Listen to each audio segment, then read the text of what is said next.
26 April کو جامعہ کراچی کے Confucius institute کے باہر خودکش حملے میں 3 چینی شہریوں سمیت کم از کم 4 افراد ہلاک اور 4 زخمی ہوئے۔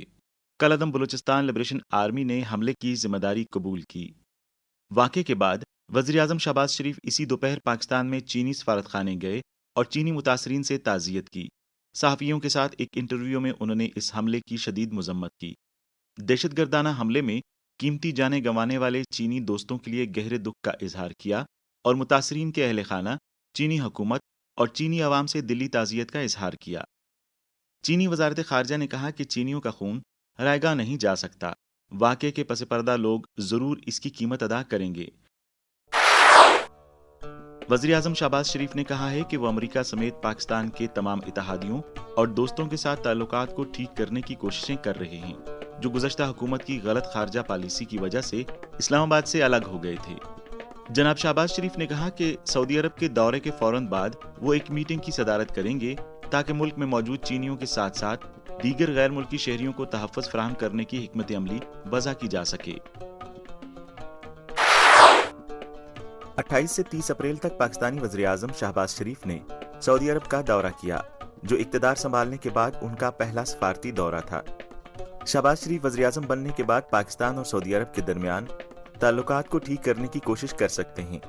اس وقت پاکستان گہرے مالیاتی خسارے کا شکار ہے اور خلیجی ممالک وہ ہیں جہاں پاکستانی تارکین وطن کی ایک بڑی تعداد کام کرتی ہے۔ خلیجی ممالک سے زر مبادلہ، سعودی عرب اور متحدہ عرب امارات سے تیل کی برآمدات پاکستان کے لیے اہم ہیں۔ نئی حکومت نے پیر کو پی ٹی آئی حکومت کے اقدامات کو آگے بڑھانے کا فیصلہ کیا اور جون میں خریف کی فصل کی طلب سے قبل 2 لاکھ ٹن یوریا اضافی ذخیرے کے طور پر درآمد کرنے کا اعلان کیا۔ ذخیرہ اندوزی اور منافع خوری کو روکنے کے لیے، جو کہ قیمتوں میں اضافے کی وجہ سے سرحد پار یوریا کی سمگلنگ کا باعث بنتی ہے، باڈی نے یوریا کی سرحد پار سمگلنگ کو روکنے کے لیے قانون نافذ کرنے والے اداروں، فیڈرل بورڈ آف ریونیو اور وزارت داخلہ کے تعاون سے سخت اقدامات کرنے کا فیصلہ کیا۔ یوریا کی قیمتوں میں حالیہ اضافہ ہوا تھا، لیکن کھاد کی صنعت کے حکام نے جواب دیا کہ قیمتوں میں اضافہ انوینٹری رکھنے کی مالی لاگت اور سرکاری خزانے سے سبسڈی اور رقوم کی واپسی کے التوا کی وجہ سے کیا گیا ہے۔ ایشیائی ترقیاتی بینک ADB نے 2021 میں پاکستان کو کورونا وائرس کی بیماری کووڈ-19 وبائی امراض کے فوری اثرات سے نمٹنے اور سبز بحالی کو فروغ دینے کے لیے $3.32 بلین امریکی دینے کا وعدہ کیا۔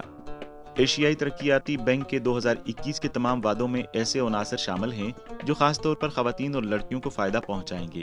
ایشیائی ترقیاتی بینک کے 2021 کے وعدوں کی مالی اہانت اس کے آج تک کے دوسرے سب سے بڑے قرضہ پروگرام کے ذریعے کی گئی تھی، جس نے کیپٹل مارکیٹوں کے ذریعے $35.8 بلین امریکی اکٹھے کیے تھے۔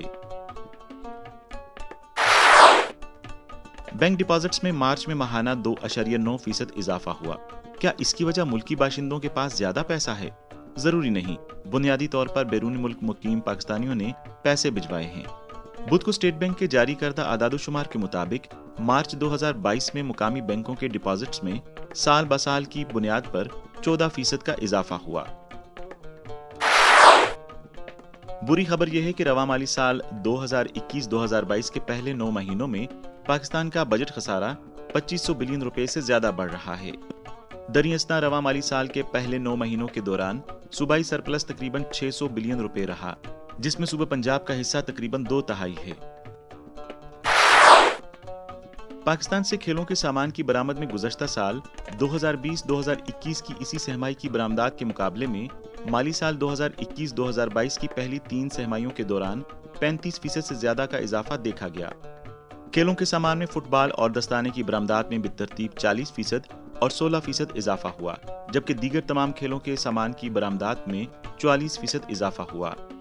دریں اثنا کھیلوں کے سامان کی برآمدات میں فروری کے مقابلے میں مارچ کے دوران 11% کمی واقع ہوئی۔ وزیر اعظم شہباز شریف نے حکم دیا کہ 1 مئی سے لوڈ شیڈنگ کے خاتمے کے لیے فرٹیلائزرز اور کیپٹیو پاور پلانٹ سے قدرتی گیس کو پاور سیکٹر کی طرف موڑ دیا جائے اور فنڈز کی بروقت ادائیگی کو یقینی بنایا جائے۔ جناب شہباز شریف نے حکم دیا کہ زیادہ خسارے والے علاقوں کو بھی اس عرصے کے دوران مکمل بجلی فراہم کی جائے، حالانکہ انہیں متنبہ کیا گیا تھا کہ اس کا ٹیرف پر اضافی اثر پڑے گا۔ دریں اثنا پورٹ قاسم اور تھر اینگرو کے کوئلے سے چلنے والے پاور پلانٹس پر 2 بڑی بندشوں پر قابو پا لیا جائے گا۔ چند روز قبل پیٹرولیم کی قیمتوں میں اضافے کے بارے میں وزیر خزانہ مفتاح اسماعیل کے بیان کے بعد لوگوں نے پیٹرول کی قیمتوں میں زبردست اضافے سے خوفزدہ ہو کر ذخیرہ اندوزی کے لیے پیٹرول کی خریداری شروع کر دی۔ تاہم گندم کی موجودہ کٹائی کے پیش نظر دیہی علاقوں میں کسان برادری کی طرف سے ڈیزل کی ذخیرہ اندوزی کا عنصر اب بھی موجود ہے۔ آئی ایم ایف نے پاکستان کی ادائیگیوں کے توازن کی پوزیشن اور زر مبادلہ کے ذخائر کو سہارا دینے کے لیے اپنے 6 بلین امریکی ڈالر کے قرض پروگرام کے حجم کو 2 بلین امریکی ڈالر تک بڑھانے اور اسے مزید 1 سال تک بڑھانے پر اتفاق کیا ہے۔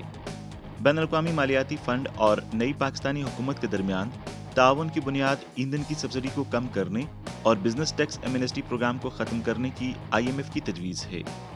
آئی ایم ایف نے حکام سے یہ بھی کہا کہ وہ دسمبر کے معاہدے سے کچھ سبسڈیز اور انحرافات کو مالی کفایت شعاری اور محصولاتی اقدامات کے ذریعے پورا کریں تاکہ فرق کو کم کیا جا سکے۔ ورلڈ بینک گروپ WBG نے یوکرین میں جنگ کے نتیجے میں بحران کا جواب دینے کے لیے 170 بلین امریکی ڈالر کی رقم سے ایک منصوبہ تیار کیا ہے۔ یہ منصوبہ ترقی پذیر ممالک کی مدد کرے گا جو جنگ سے پیدا شدہ پیچیدہ بحران کے اثرات بشمول خوراک اور ایندھن کی قیمتوں میں ہوشربا اضافے اور تجارت، سپلائی چین اور براہ راست غیر ملکی سرمایہ کاری میں رکاوٹوں، کووڈ-19 وبائی مرض اور موسمیاتی تبدیلیوں کی وجہ سے انسانی اور ترقیاتی رکاوٹوں کو دور کرے گا۔ جنوبی ایشیا کے لیے ورلڈ بینک کا تخمینہ جنگ کی وجہ سے حقیقی آمدنی کی نمو میں کمی کی طرف اشارہ کرتا ہے۔ 1.3% پوائنٹس جی ڈی پی کی سست شرح نمو کی وجہ سے اور 1% پوائنٹس تجارتی نقصانات کی بنا پر۔ جولائی تا مارچ مالی سال 2022 کے دوران آئی ٹی برآمدات بشمول ٹیلی کمیونیکیشن، کمپیوٹر اور انفارمیشن سروسز کی بدولت ترسیلات زر تقریباً 30% بڑھ کر 1.94 بلین امریکی ڈالر تک پہنچ گئیں۔ تاہم حالیہ سیاسی غیر یقینی صورتحال کی وجہ سے اس بات کا امکان کم ہے کہ پاکستان آئی ٹی برآمدی ترسیلات زر کے ذریعے 3.5 بلین روپے کا ہدف حاصل کر سکتا ہے۔ پاکستان کا کرنٹ اکاؤنٹ خسارہ مارچ میں پچھلے مہینے کے مقابلے میں تقریباً دگنا ہو کر 1 بلین امریکی ڈالر ہو گیا، جو جاری مالی سال کے پہلے 9 مہینوں جولائی سے مارچ کے دوران مجموعی کے فرق سے 13 بلین امریکی ڈالر سے زیادہ ہو گیا۔ رواں مالی سال کے آغاز سے ہی حکومت بڑھتے ہوئے تجارتی خسارے کو کنٹرول کرنے میں ناکام رہی ہے، جس کی وجہ سے کرنٹ اکاؤنٹ خسارہ بڑھ رہا ہے۔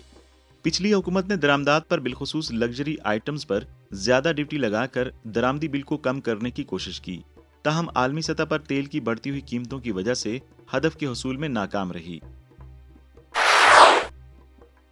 جوار کی صنعت میں پاک چین تعاون مقامی معیشت کو فروغ دے سکتا ہے، چونکہ چین مختلف مصنوعات تیار کرنے کے لیے جوار کے اناج کا ایک بڑا درآمد کنندہ ہے، اس لیے چین کو برآمد کی جانے والی جوار میں اضافے کی کافی گنجائش موجود ہے۔ دوسری بات یہ ہے کہ پاکستان میں پیدا ہونے والی جوار، اس کی پروسیسنگ اور اس سے بننے والی مختلف مصنوعات کا معیار کچھ دوسرے ممالک سے کہیں بہتر ہے۔ پاکستان پاور سیکٹر کو آزاد کرنے کے لیے مئی 2022 میں دو طرفہ مسابقتی تجارتی کانٹریکٹس مارکیٹ CTBCM متعارف کرائے گا، جس سے نجی جنریٹرز اور صارفین کو بجلی کی خرید و فروخت کی اجازت ہوگی۔ پاور مارکیٹ میں مسابقتی تجارت اور دو طرفہ معاہدے بجلی کی پیداوار، ترسیل اور تقسیم میں حصہ لینے والوں کے درمیان زیادہ مسابقت کی اجازت دیتے ہیں۔ کاروباری اداروں کو اجازت دی جاتی ہے اور انہیں ایک قابل اختیار ماحول فراہم کیا جاتا ہے، جس میں مارکیٹ کے دیگر شرکاء کے ساتھ مسابقت کے ذریعے اپنی سرمایہ کاری پر منافع کمایا جا سکتا ہے۔ اتوار کو اختتام پذیر ہونے والے 10 روزہ 131ویں کینٹن میلے کے دوران مختلف ممالک کے عالمی خریداروں نے پاکستانی فرنیچر کی مصنوعات میں گہری دلچسپی ظاہر کی۔ 32 ممالک اور دیسوں سے کل 402 بین الاقوامی کاروباری اداروں نے اس کینٹن میلے میں شرکت کی۔